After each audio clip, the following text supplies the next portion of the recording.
మన భారతదేశం అనగానే ముందుగా గుర్తుకొచ్చేది, ఏ మనిషినైనా గుర్తుపట్టేది మనం పెట్టుకునే బొట్టు నుంచి. అది ఎన్నో రకాలు ఉంటుంది. అది కుంకుమ బొట్ట, గంధం బొట్ట, విభూది బొట్ట, ఏదైనా కూడా రకరకాలుగా పెట్టుకున్నా ఖచ్చితంగా బొట్టు అనేది చూడగానే భారతీయులు అని చెప్పి తెలుస్తుంది. మరి ఆ బొట్టు పెట్టుకునే విధానం అనేది ఈ మధ్య చాలా రకాలుగా మారుతుంది. బొట్టు అనేది ఎక్కడ పెట్టుకోవాలి, ఎలా పెట్టుకోవాలి, అదేవిధంగా ఏ సందర్భాలలో ఏ విధంగా పెట్టుకోవాలి, తర్వాత కొంతమంది అంటే పెద్దల ద్వారా పెట్టుకోవటం ఏ విధంగా పెట్టించుకోవాలని కానీ, గురువుల దగ్గర కానీ, లేదంటే ఇంకొక దేవాలయాలలో కానీ, లేదా భార్యకి భర్త ఏ విధంగా పెట్టుకోవాలని కానీ, ఇలా ఏమన్నా పద్ధతులు ఉన్నాయా తెలియజేస్తారా? అమ్మ,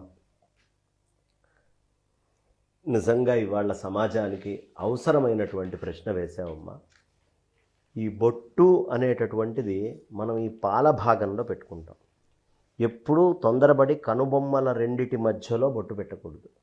కనుబొమ్మల రెండిటి కంటే కొంచెం పైగా బొట్టు ఉండాలి, కొద్దిగా పైగా బొట్టు రావాలి. ఏమిటంటే అక్కడ బొట్టు పెడితే వచ్చే ఫలితం అంటే, మనకి ఇడ, పింగళ, సుషుమ్న అనే 3 నాడులు ఇక్కడ కలుస్తాయి. వాటిల్నే గంగా, యమున, సరస్వతి అని కూడా అంటారు. ఈ ప్రదేశాన్ని త్రివేణి సంగమము అంటారు. త్రివేణి సంగమము అంటారు. ఈ త్రివేణి సంగమం గంగా, యమున, సరస్వతి అనేటటువంటి కలిసే ప్రదేశంలో బొట్టు పెట్టుకుంటే ఆధ్యాత్మికంగా చాలా ఉన్నతి వస్తుంది అని చెప్తారు. ఆ తర్వాత మనం సాధారణంగా ఎప్పుడైనా కాస్త మెంటల్ హాస్పిటల్స్లో అక్కడికి వెళ్ళినప్పుడు వాళ్ళు ఇక్కడ కరెంటు అనేటటువంటిది ఇస్తారు. నేను అడిగా, ఏమండి అక్కడ కరెంటు పెడితే ఏమిటి మీకు వచ్చే ప్రయోజనం అంటే, ఈ మధ్యలో ఒక నరం ఉంటుందండి, అది కాంట్రాస్ట్ కనుక అయితే మనిషి యొక్క బిహేవియర్లో మార్పులు వస్తాయి. అది ఎక్స్పాండ్ కనుక అయితే మనిషి యొక్క బిహేవియర్లో మార్పులు వస్తాయి. అప్పుడు ఒక క్షణం నేను ఆలోచిస్తే నా బుద్ధికి తోచింది ఏమిటయ్యా అంటే, ఎప్పుడైనా ఎర్రటి రంగులో ఇక్కడ బొట్టు పెట్టుకుంటాం. రెడ్ కలర్ ఏం చేస్తుంది? లైట్ని ఎక్కువగా అబ్జార్బ్ చేస్తుంది. Red colour absorbs light. ఎప్పుడు ఎనర్జీ ఒక ఫామ్లో ఉండదు. Energy transforms from one form to another form. ఒక ఫామ్లో నుంచి ఎనర్జీ ఇంకో ఫామ్కి ట్రాన్స్ఫర్ అవుతుంది. లైట్ ఎనర్జీ హీట్ ఎనర్జీ కింద మారుతుంది అక్కడ పెట్టుకున్నప్పుడు. ఆ హీట్ ఎనర్జీ అనేటటువంటిది అక్కడ మారినప్పుడు లోపల ఎప్పుడూ ఆ నరాన్ని కాంట్రాస్ట్ కాకుండా ఎక్స్పాండ్ అయ్యేట్టుగా చూపిస్తుంది. సో జనరల్గా మనకి రకరకాల మూడ్ స్వింగ్స్ వస్తూ ఉంటాయి, లేదు ఇంకొక రకమైనటువంటి మైండ్ డిస్టర్బెన్సెస్ వస్తూ ఉంటాయి, మైండ్లో ఇవి వస్తాయి. ఇవన్నీ దేనివల్ల వస్తున్నాయి? మనకి లోపల ఏవైతే కెమికల్స్ సెక్రీట్ అవుతున్నాయో ఆ సెక్రీట్ అయ్యేటటువంటి కెమికల్స్ వల్ల మనకి రకరకాలైనటువంటి మన హావభావాలు కానీ, మనలో ఆనందము, దుఃఖము, ఇవన్నిటికీ మూల కారణం కెమికల్స్.